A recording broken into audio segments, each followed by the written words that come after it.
Bonjour tout le monde, j'espère que vous allez bien. Je recevais un appel pour pouvoir rentrer quelqu'un dans le webinaire. Mon nom c'est Marc, je suis très content d'être avec vous ce matin. Comment allez-vous? Est-ce que ça va bien? Est-ce que vous m'entendez bien? Ça c'est la question, je vais voir pour le son, on l'avait essayé tantôt et puis ça allait bien. Oui, c'est parfait, c'est super, OK pour le son, merci beaucoup. Et comment allez-vous? C'est ça ce que je voudrais savoir. Qu'est-ce que vous faites de bon? Est-ce que ça va bien les choses chez vous et puis dans votre entourage? Un jour à la fois, oui, définitivement, c'est ça ce qu'on fait. Ça va bien. Et c'est plusieurs formations, tout va bien. Bonjour Claire, bonjour Josette. Content de voir tout le monde. On est quand même nombreux ce matin. Merci d'être là. Je suis très très excité d'être avec vous ce matin. C'est une pause café, c'est pas une formation. Et puis moi, c'est ce que je voudrais faire. Premièrement, moi aussi. Croyez-moi, justement, depuis que ça a commencé, même avant que ça a commencé avec la nouvelle compagnie. Bonjour Chantal, comment allez-vous? C'est ce qui se passe. Je préparais en fait le lancement de la compagnie de formation et depuis le mois de janvier, c'était quand même assez intense. Et puis quand ça s'est arrivé, bon, je n'attendais pas justement à me voir aussi grand sur l'écran. OK, vous voyez, on commence à devenir rond un peu et puis il y a des avantages. On a pris un petit peu de poids et puis on va pouvoir s'en sortir de notre cage et marcher et puis commencer à perdre du poids. C'est une question de discipline aussi, la plupart des choses. Avant tout, j'aimerais me présenter. Mon nom, c'est Marc Capin. Moi, j'ai commencé l'immobilier en 2001. Par la suite, j'ai fondé mon agence. Je suis un de ces moutons noirs qui ont leur propre agence, qui ont eu leur propre agence.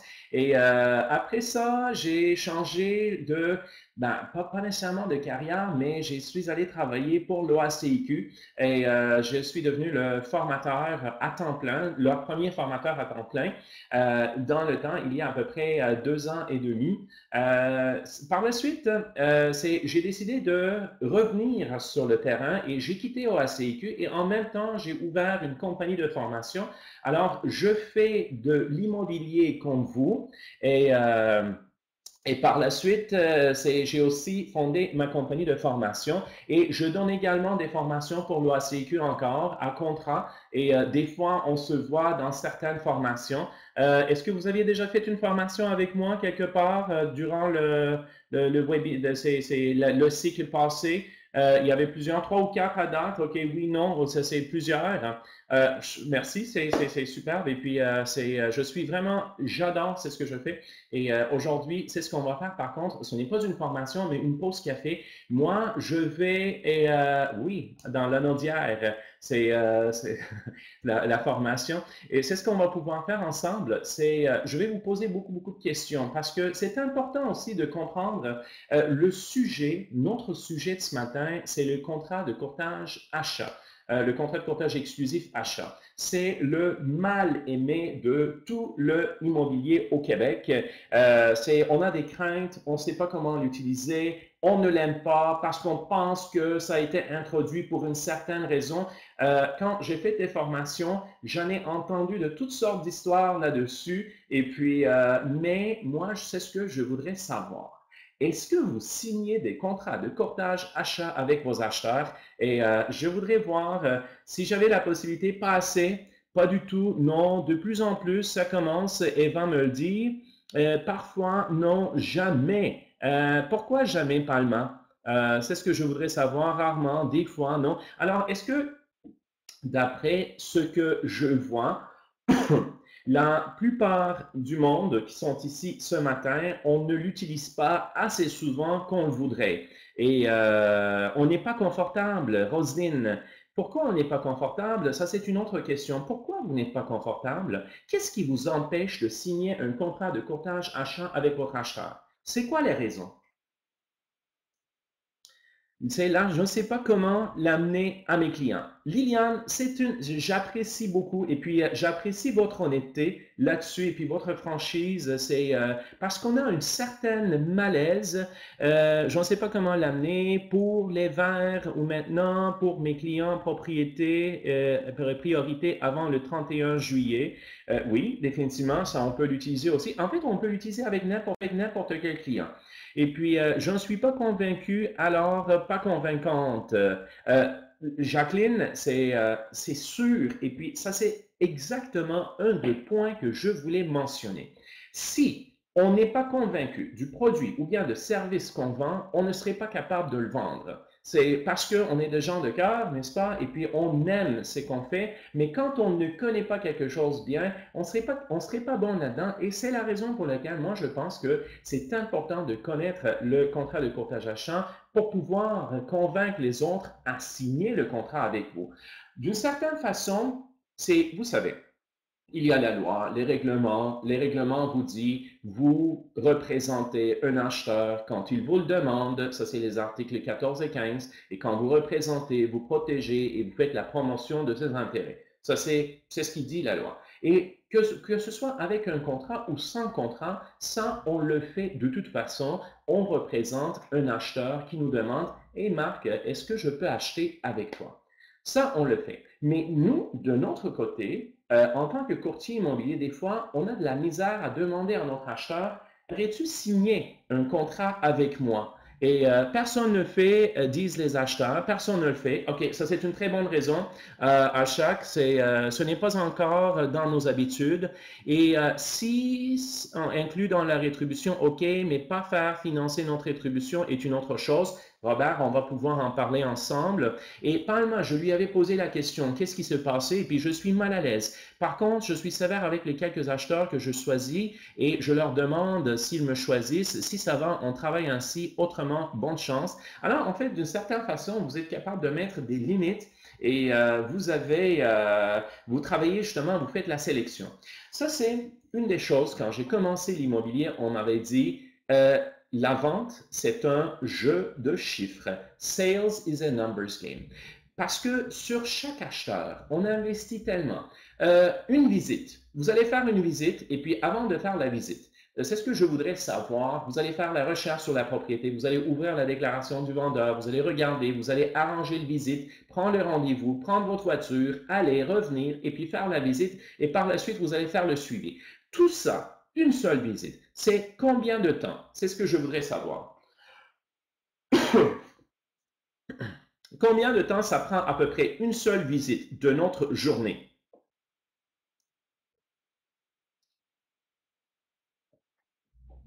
On s'entend bien, minimum 2 heures. Ça peut aller, c'est présentement, si on faisait une visite, c'est sûr, dans 10 minutes, on est sur le plateau, on le fait, mais c'est à peu près 2 heures, 2h30 de notre temps quand on inclut le tout. À un moment donné, pardon, nous avons besoin de voir notre business comme une business. On est des entrepreneurs, on est des gens d'affaires et on investit dans chaque acheteur, n'est-ce pas? C'est un grand investissement. C'est énergie, essence, le temps, le stationnement. Surtout si vous travaillez dans le centre-ville de Montréal, c'est 3 de l'heure et puis en plus, ça s'ajoute. Alors, ça, c'est des peanuts comparativement justement à ce qu'on investit dans notre temps parce que notre temps, c'est de l'argent. Quelqu'un disait tantôt, time is money et puis je suis tout à fait d'accord avec vous. Alors, c'est si on investit pour une seule visite à peu près 2 heures et puis on a fait 3, 4, 5 visites, on a fait tout l'investissement et finalement, l'acheteur, lundi matin, il nous dit, ah, c'était un dimanche après-midi. Est-ce que vous avez déjà entendu justement cette phrase, c'était un dimanche après-midi? Est-ce que vous savez de quoi je parle? Ouais, ça s'est arrivé. C'est la visite libre. C'est suivi justement d'une autre très belle phrase. On dit, je n'étais même pas supposé d'y aller, mais j'étais curieux, je suis rentré pareil. Alors, ça, on l'a fait. Et par la suite, qu'est-ce qui s'est passé? Ils vont me dire des choses, justement, je vais apprendre. C'est trop familier. C'est exactement ça. Et par la suite, ils nous disent, oui, ben, j'ai fait une promesse d'achat là-dessus, je suis désolé. Mais ne t'en fais pas, c'est suivi d'une autre très belle phrase, et puis on est très habitué, ça c'est aussi, on est familier avec ça, mais je vais te référer à mes amis, à ma famille, à mes collègues, parce que tu es vraiment bon. Et quand je vais le vendre, tu vas être mon agent. Est-ce qu'on l'a déjà entendu? La fameuse «c'était un dimanche après-midi», souvent, c'est il faut parler de vraies choses. C'est, premièrement, ça nous arrive. Même si on prépare notre acheteur, Palma fait justement la formation de l'acheteur. Je les avise, jamais visiter ou donner des noms. Je vous représente toujours. Autrement, bonne chance. Palma, on est sur la coche, c'est bien. Mais c'est ce qui... Ah oui, je ne voulais pas te déranger parce que j'avais vu sur Facebook que tu étais avec ta famille et puis tu avais un dîner et je ne voulais pas te déranger. Ça, c'est aussi une autre très belle phrase, Gilberte, qu'on a entendue souvent. Ah oui, je suis tombé en amour et puis on peut justement... Je pense que je vais écrire le livre là-dessus. C'est parce que toutes les choses qu'on a entendues dans l'immobilier, c'est incroyable. Mais je vous ramène maintenant au courtage d'achat. Premièrement, c'est ce qui est important. C'est que quand on a un acheteur, et puis acheteur nous demande, ah oui, merci, Archag, on va en parler aussi. Il y a tellement d'idées, justement, j'ai dans ma tête, c'est incroyable, et puis on a à peu près 20 minutes. Alors, je suis facilement distrayable en plus de ça. C'est ce qu'on va faire. C'est quand on rencontre un acheteur, il faut vraiment former l'acheteur. Il faut faire son éducation parce que l'acheteur n'a aucune idée. C'est quoi la cause efficiente de la vente? C'est comment on travaille? C'est quoi notre réalité? Qu'est-ce qu'on fait pour lui? Il n'a même aucune idée. Il pense que notre travail, c'est juste de faire la visite et puis de lui montrer le frigo en stainless qui n'est même pas inclus dans la vente. Alors, les acheteurs, ils voient quelques émissions à Canal V, HGTV, et ils pensent que la façon de faire en Alabama, ça s'applique aussi au Québec. Ce n'est pas le cas. Et si, justement, on n'est pas capable de les éduquer, on les perd, ça c'est sûr et certain. Et c'est la raison pour laquelle il est important, au tout début, pour chacun d'entre vous, de s'asseoir avec votre acheteur et de l'éduquer, de former l'acheteur. Si vous êtes capable de faire une diapositive, un genre de PowerPoint avec quelques points, parce qu'on est des gens visuels, ça va vous aider beaucoup et puis ça va aussi amener les pensées et concentrer les pensées et puis le présenter d'une façon très ordonnée. Et aussi, c'est ce qui est important. Oui, on a beaucoup de problèmes de connexion ce temps-ci. Il devrait y avoir quand même pas mal de demandes. Ne vous en faites pas. Et puis, si c'est nécessaire, on fera justement une autre pause café. Il n'y a aucun problème.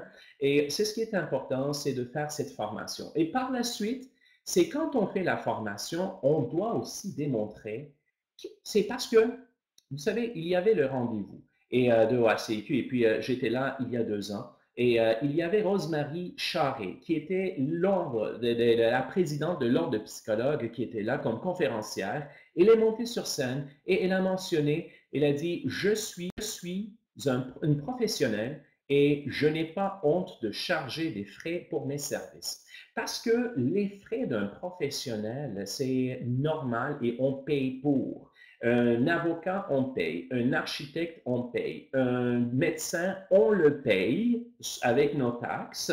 C'est pas gratuit. Mais quand ça vient justement de faire de courtage pour un acheteur, on lui dit, ah, pour toi, c'est gratuit. N'est-ce pas?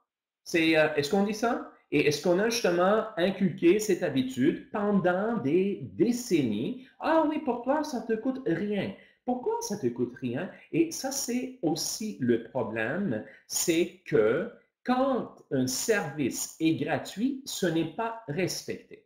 Et c'est ça ce que vous allez aussi voir. C'est des fois, il y a des webinaires. Quand les gens y payent, ils assistent. Quand c'est gratuit, ils n'assistent pas. Est-ce que c'est vrai ou pas? C'est des fois, les gens, ils chargent un 5 $, 10 $ pour une pause café, même. Pourquoi ils le font? Parce qu'ils veulent s'assurer que les gens vont être là. C'est un prix symbolique. Mais quand on leur dit, pour toi, c'est gratuit, ah, les services d'un professionnel, c'est gratuit, alors en contrepartie, qu'est-ce qu'on a? Le non-respect. Et c'est la raison pour laquelle c'est important de s'asseoir avec l'acheteur et créer des surprises pour les professionnels, le public est mal informé. Mais c'est notre travail d'informer le public, c'est notre travail de faire l'éducation des acheteurs. Et aussi, des fois, des acheteurs, ils pensent que quand ils vont aller acheter, avec le courtier du vendeur, ils vont avoir un très bon deal parce que lui, il va couper quelques centaines justement de sa commission et puis on va s'assurer qu'on a un bon. Il y a des règles de représentation au Québec. Un courtier du vendeur, même si justement on peut en discuter pendant des heures et puis des heures, c'est dans la loi, c'est dans les règlements. Le courtier du vendeur, quand il a un contrat avec le vendeur, il représente les intérêts du vendeur.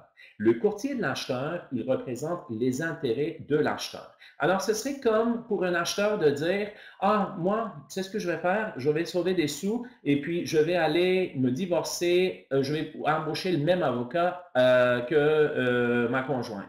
Est-ce que ça se fait? C'est ça, exactement. Mais c'est à nous, aux courtiers, d'expliquer ces choses-là et clairement. Écoutez, qu'est-ce qui se passe aussi, c'est que quand on a, nous, on est tous des consommateurs. On achète des services, on achète des produits, on achète du pain, on achète des pâtes. On choisit une certaine marque versus l'autre. Pourtant, c'est toutes des pâtes. On achète des chemises, on achète des complets, des voitures et des maisons.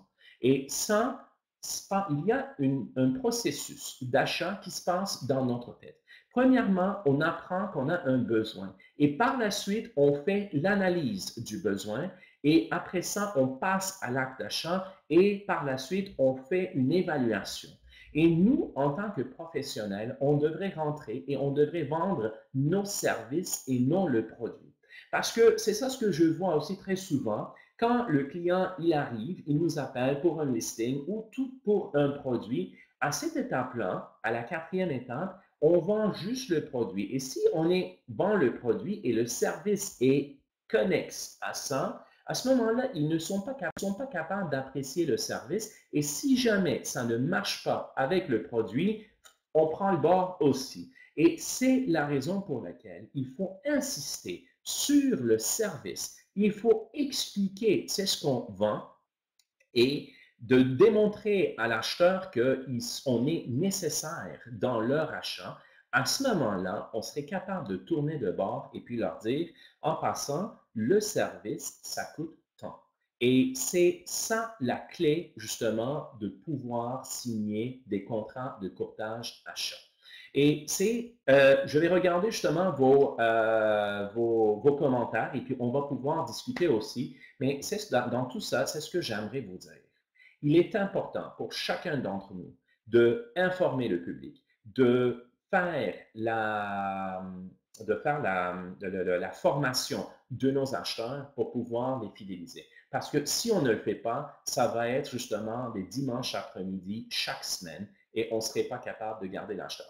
Est-ce que ça veut dire que si vous suivez la formation et vous êtes rendu super bon, vous allez pouvoir faire signer à chaque acheteur un contrat de courtage achat? Non. Est-ce que vous êtes capable de signer chaque inscription sur un territoire?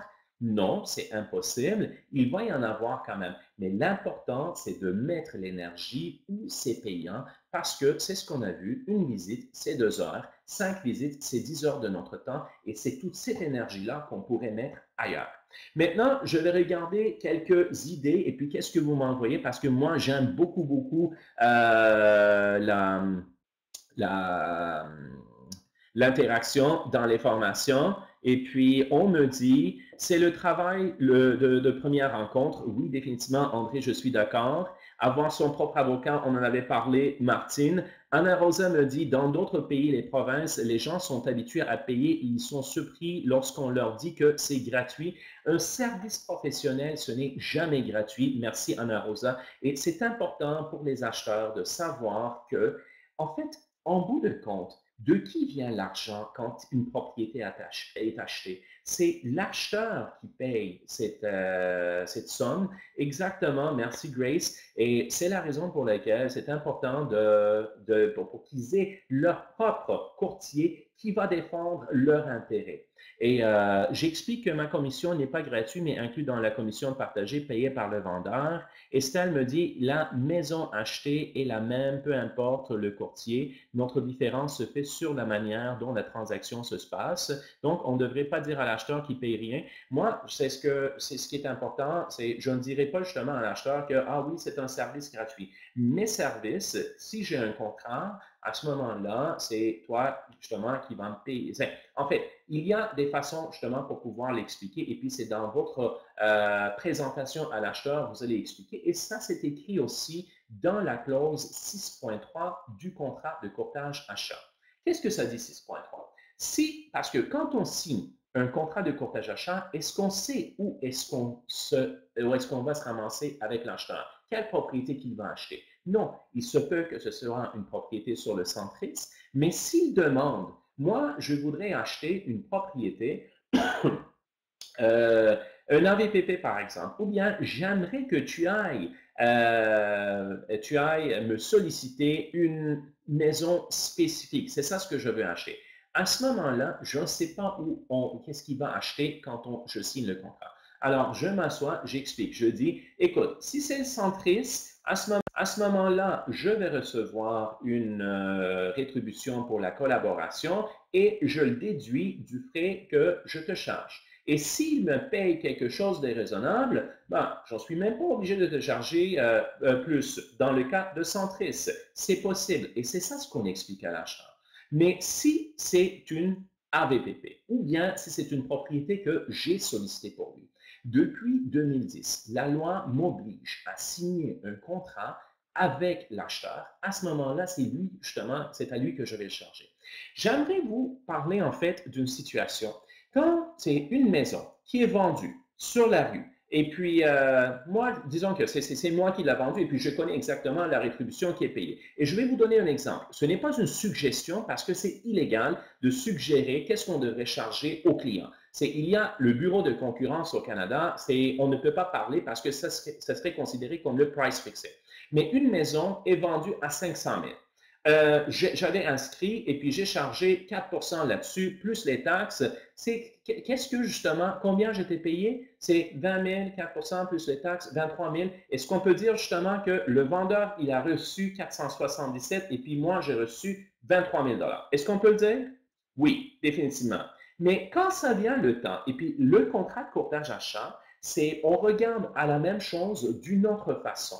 Comment on regarde à la chose? La maison, 477, la rétribution, c'est 23 000. Au total, c'est combien? C'est 500 000. Est-ce qu'on parle de la même chose? Oui. Mais quand ça vient le temps de dire ça à l'acheteur, on a beaucoup de misère. Pourquoi? Parce qu'on ne connaît pas comment présenter la chose, comment signer, comment justement expliquer le tout. Et c'est ce que j'aimerais également vous dire avant de regarder, c'est ce que vous m'écrivez et parce que j'aimerais pouvoir répondre aussi à des questions. Et le temps passe super vite.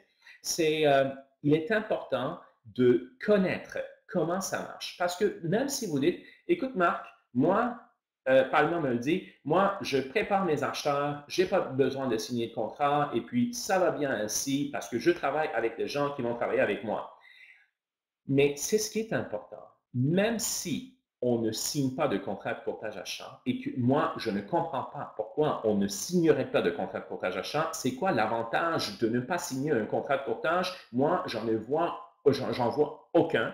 Mais si vous me dites, moi, je ne signe pas de contrat de courtage achat, mais quand même, on est dans l'obligation de connaître comment on devrait travailler avec le CCA de notre courtier, surtout que les acheteurs, ils financent la rétribution de leur courtier. Et c'est ça ce qu'on n'est pas capable d'expliquer aux vendeurs et c'est la raison pour laquelle, quand on voit le R2.5, on est capable de perdre des opportunités de transaction parce que le vendeur, il dit, ah, non seulement je lui paye un certain montant, en plus de ça, il vient me chercher une autre commission. C'est pas ça du tout. C'est notre faute et on n'est pas capable de l'expliquer. Et puis, vous me dites justement, les acheteurs, ils n'aiment pas payer et tout parce que vous savez quoi, pourquoi ça vient? Parce qu'on n'a pas expliqué. Si justement vous expliquez votre raison d'être, qui est de protéger l'acheteur.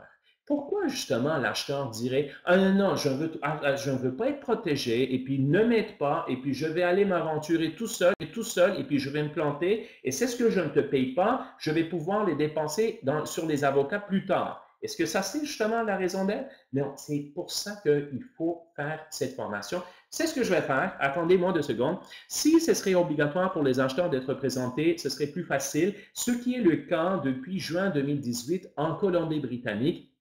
Il est interdit d'être le seul courtier dans la transaction. L'inscripteur ne peut pas leur convaincre de faire une promesse d'achat avec eux parce qu'ils peuvent avoir un meilleur prix.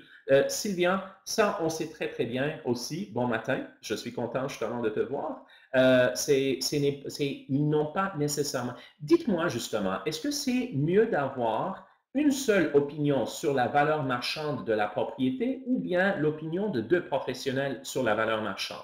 Est-ce que qu'est-ce que vous allez me dire? Ah, exactement, et vous avez raison, c'est 2 opinions, c'est mieux. Et c'est ça ce qu'on a besoin aussi d'expliquer à notre acheteur. Et c'est ce que je voudrais voir. Vous aviez écrit.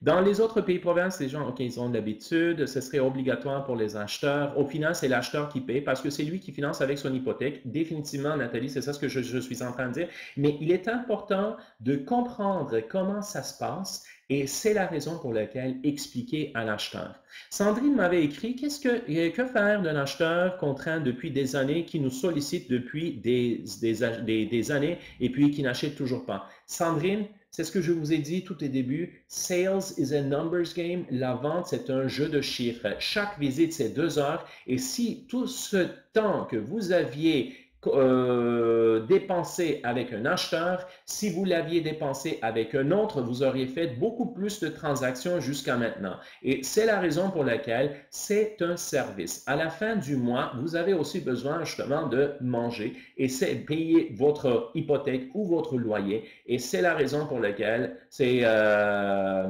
pas du bénévolat. C'est pas un service d'accompagnement psychologique l'immobilier. C'est ce qu'il faut faire. C'est ça, il faut prendre cette décision que vous avez besoin de prendre. Martine me dit, est-ce que le double représentation est permise ailleurs au Canada ou seulement au Québec? Saviez-vous? Martine, premièrement, même au Québec, ce n'est pas appelé double représentation parce qu'on ne représente pas les 2 parties. On représente, si on a un contrat de courtage-vente, le vendeur et on donne le traitement équitable à l'acheteur. C'est quoi le traitement équitable? Je vais t'aider à remplir la promesse d'achat et je vais te proposer pour que tu fasses une inspection. Ça, c'est tout. Et le courtier du vendeur est dans l'obligation de dire que moi, mes intérêts vont avec les intérêts du vendeur, je représente les intérêts du vendeur. La plupart, peut-être qu'ils ne le disent pas, mais c'est ce que je vous recommande, c'est d'ouvrir le règlement sur les conditions d'exercice d'une opération de courtage. Notez-le. Règlement sur les conditions d'exercice d'une opération de courtage, articles 14 et 15, et c'est très explicite et c'est très clair là-dessus. Votre décision, est-ce que vous voulez continuer justement à investir votre temps et puis votre argent, l'essence sur cet acheteur-là, ou bien vous aimeriez closer, en bon français, quelques autres acheteurs entre-temps? Ça, c'est votre décision, Sandrine, parce que c'est votre modèle d'affaires. Et c'est ce que j'aimerais vous dire là-dessus. Nous avons maintenant à peu près 2 minutes. Si vous avez des questions, je suis là. Sinon, si vous avez le temps, l'article numéro, c'est règlement sur RCE 14 et 15. Règlement sur les conditions d'exercice 14 et 15. Et faites la recherche sur Google et vous allez pouvoir y accéder. Et ce serait important de lire ce règlement-là parce que ça dicte comment on devrait travailler sur le terrain en tout temps. Il y a notre code de déontologie, les règles qu'on a besoin de respecter, c'est là-dedans. Et puis prenez le temps de lire et puis de connaître. Et vous savez quoi? C'est ce qui est important. Prenez le temps de prendre des formations et regardez qu'est-ce qui se passe. On a fait une pause café, on a fait un échange, un brainstorming ensemble. Et mais quand même, il est important pour nous de connaître comment ça marche. Et toute formation est bonne, toute lecture est bonne. Combien de livres on a fini justement durant pendant 6 semaines? C'est allez-y, intéressez-vous parce que le monde change, l'immobilier change. Les gens, ils ont l'information au bout de quelques touches Et nous, on a besoin d'être toujours devant les acheteurs et ils nous posent des questions. On a besoin de répondre à leurs questions. Ils nous testent des fois et c'est le savoir qui fait la différence. Et c'est la raison pour laquelle faites justement, c'est apprenez davantage. Vous avez des questions, posez des questions à vos DA, à l'info, aux centristes. Il y a des super webinaires qui sont offerts par votre association, par notre association. Si on connaît plus, on va pouvoir mieux servir la clientèle qui devient de plus en plus exigeante. Et là-dessus, merci justement. Attendez-moi 2 secondes, j'aimerais vous donner quelques petites informations, un petit moment s'il vous plaît. Premièrement, Virginie, j'aimerais pouvoir remercier Virginie. Elle a eu un mois justement incroyable avec des milliers de courriels. C'est pas facile. Et puis soyez justement patient parce que c'est énormément de courtiers, beaucoup de courtiers justement qui ont fait des formations. C'est pas si évident. Quand vous demandez des UFC, les UFC, c'est pas facile non plus. Il y a tout un processus qu'on a besoin de faire pour pouvoir donner des UFC. Alors, soyez patient et quand vous cherchez, justement, vous voulez aller voir les UFC octroyés à vous, il faut, quand vous rentrez dans votre compte, vous le voyez toujours quelques jours plus tard. Mais si vous allez comme un membre du public et puis vérifier votre dossier, à l'extérieur de Simbad, à ce moment-là, c'est visible beaucoup plus tôt. Et ce matin, il y avait un message parce qu'il y a des courtiers hypothécaires ou des gens qui vont passer aussi à l'AMF parmi les courtiers immobiliers comme nous. Les UFC, justement, seront là avant le minuit, le 30 avril. Ne vous inquiétez pas là-dessus. Ceci étant dit, merci aussi à Virginie, justement, elle a fait un travail extraordinaire ce mois-ci et j'aimerais pouvoir le dire. Mes clients trouvent les meilleurs prix sur Marketplace. Est-ce que avec contrat achat, peut négocier avec le vendeur ou il faut le faire aussi avec contrat de courtage achat? OK. Samia, depuis 2010, le CCV avec le vendeur, quand acheteur vous demande d'acheter une maison, est interdit, c'est illégal, ne faites pas ça. C'est toujours le CCA que vous avez besoin de signer. Et ce n'est pas nouveau. Ça fait 9 ans justement qu'on travaille de cette façon-là. Je suis très contente d'avoir assisté à cette pause café. Très enrichissant. Apprenez davantage et puis utilisez toujours le contrat de courtage achat. Si vous avez des questions, on est là pour vous. Passez une très belle journée et puis merci beaucoup pour cette pause café. C'est toujours un plaisir de vous voir et à bientôt. Au revoir. Merci. Au revoir tout le monde. Et on se voit bientôt. Si justement on se voit, faites signe et puis dites bonjour et puis ça fait toujours un plaisir. Au revoir, à la prochaine. Au revoir, la Naudière.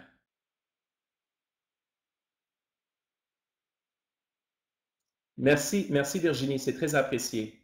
Le contrat de courtage achat, on a besoin de l'utiliser depuis 2010. On ne peut plus faire un contrat de courtage vente avec le vendeur quand on représente l'acheteur pour 24 heures, 48 heures, une semaine, 2 semaines. C'est interdit. Il faut signer le contrat avec l'acheteur. C'est ce que j'ai dit. Merci beaucoup Chantal, c'est très apprécié. On se parle bientôt. Au revoir. Merci beaucoup. À la prochaine.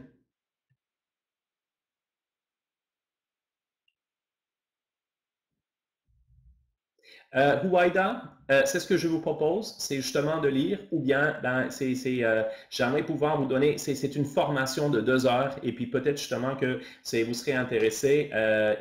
En fait, il y a plusieurs. Allez-y dans le Simbad et puis tapez représenter acheteur, et puis vous allez pouvoir trouver. Et il y a des formations là-dessus, c'est important. Des contrats de courtage vente avec le vendeur, quand vous représentez l'acheteur, c'est un non, non, non. Et puis, faites pas ça parce que si jamais il y a des problèmes, vous serez coupable justement d'avoir fait quelque chose de illégal. Merci beaucoup. Merci Sophie. À la prochaine. Je vous laisse aussi. À très bientôt et on se voit bientôt. Au revoir. Bye.